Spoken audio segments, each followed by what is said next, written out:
Hi everyone, welcome to my channel. दो बच्चों के बीच में कितना गैप होना चाहिए या फिर सेकंड बेबी कब प्लान करना है, उसके लिए हमें किसी के एडवाइस या आर्टिकल पढ़ने की ज़रूरत नहीं होती है।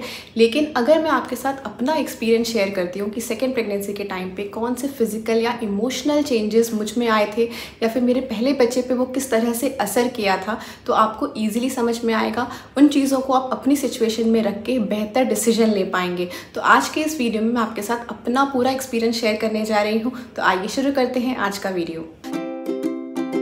तो एक बेसिक बैकग्राउंड मैं आपको दे देती हूँ कि जब मैंने सेकेंड टाइम कंसीव किया था तो मेरी बेटी उस टाइम पे 1.5 साल की थी और डिलीवरी के टाइम पे यानी कि सेकेंड टाइम डिलीवरी के टाइम पे मेरी बेटी 2 इयर्स 3 मंथ्स की हो चुकी थी।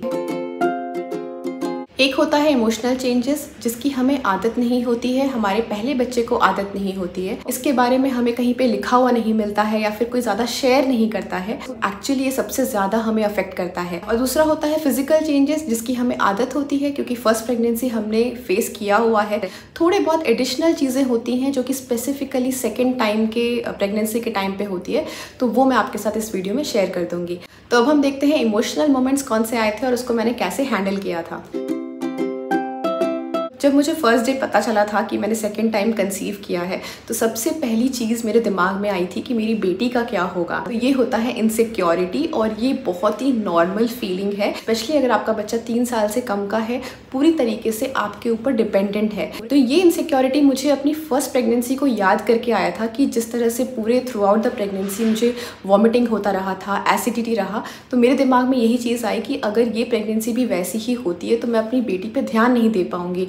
बट लकीली ये इनसिक्योरिटी बहुत ही शॉर्ट लिव्ड थी। मुझे बहुत ज़्यादा सिम्टम्स नहीं थे। सेकेंड प्रेगनेंसी मेरी बहुत ज़्यादा स्मूथ गई थी, तो ज़्यादा टाइम मेरा मैक्सिमम अपनी बेटी के साथ ही बीतता था। तो मुझे कभी ये फीलिंग ही नहीं हुआ कि मैं उसके ऊपर ध्यान नहीं दे रही हूँ। तो आपकी प्रेगनेंसी कैसे जा रही है उस पर भी डिपेंड करता है।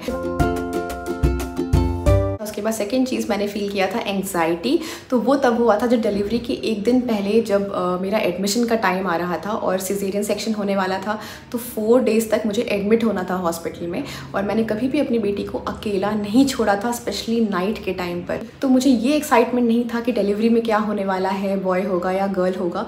मुझे मेन डर ये हो रहा था कि मैं 4 दिन कैसे रहूँगी अपने बच्चे के बिना। ये भी बिल्कुल नॉर्मल फीलिंग है, स्पेशली अगर आपका बच्चा छोटा है और अगर वो इंडिपेंडेंट है, 5-6 साल का है, सब कुछ वो अकेले सोता है या फिर इंडिपेंडेंटली करता है, तो आपको ये एंग्जाइटी शायद ना हो।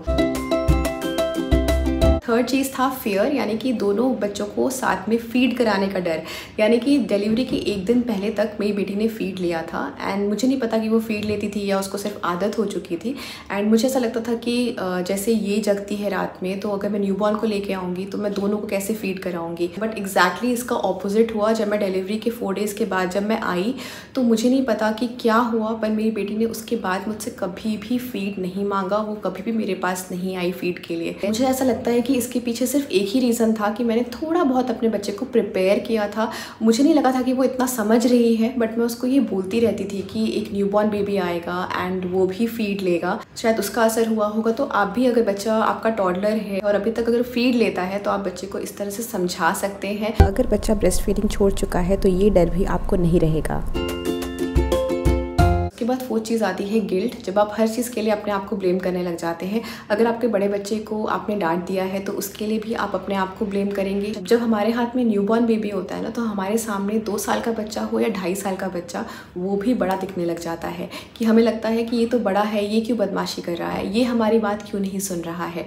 अगर मेरी बेटी ने नया नया टैंट्रम दिखाना स्टार्ट किया था, तो उसके लिए भी मैं अपने आप को ब्लेम करती थी।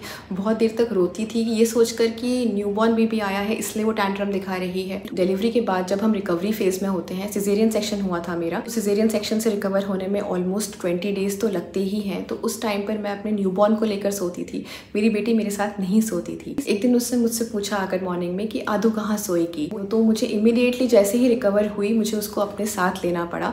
तो ये छोटी छोटी चीज़ें होती हैं जो आपको एक्चुअली अफेक्ट करती हैं और बच्चे को भी अफेक्ट कर रही होती है, पर बच्चा बोलेगा नहीं।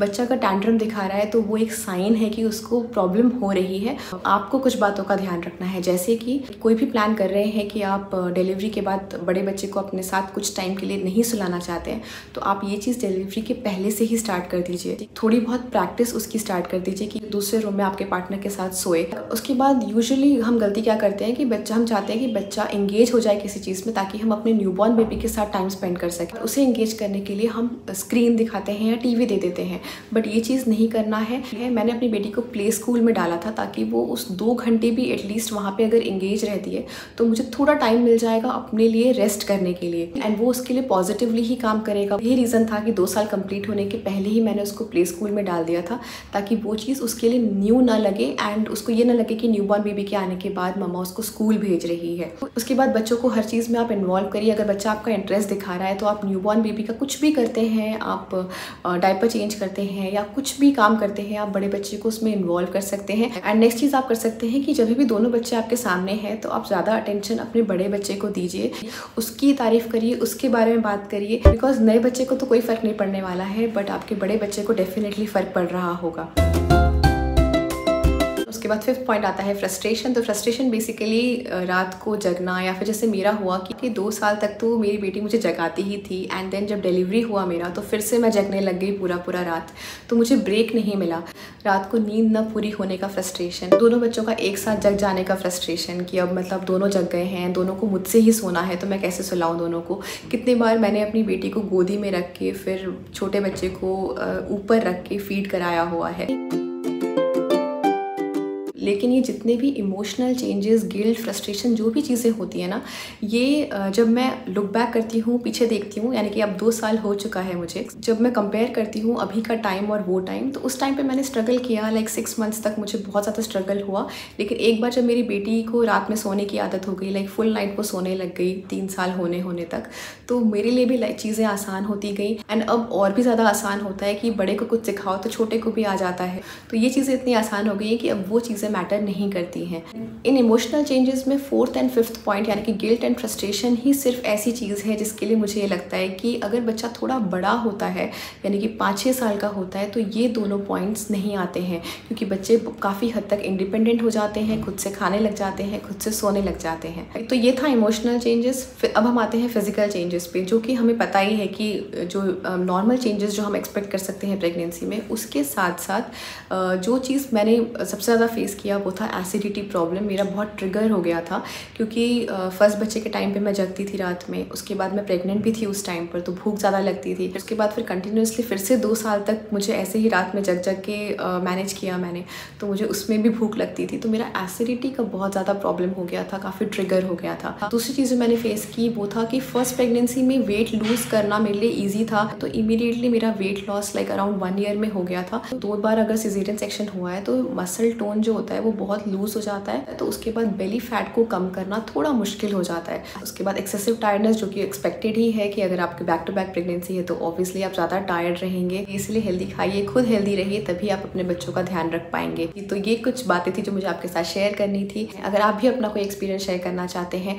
अगर आपके बच्चों का एज गैप कुछ 5 ईयर्स 6 ईयर्स या फिर कुछ डिफरेंट है इस वीडियो से, तो प्लीज़ वो भी कमेंट सेक्शन में ज़रूर लेके बताइएगा, ताकि दूसरी मॉम्स उसको पढ़ के थोड़ा बहुत एक्सपीरियंस ले सके। आज के लिए बस इतना ही। अगर इस तरह के और वीडियोस देखना चाहते हैं तो प्लीज़ मेरे चैनल को सब्सक्राइब करिए। अभी के लिए just stay safe, stay healthy. Thank you.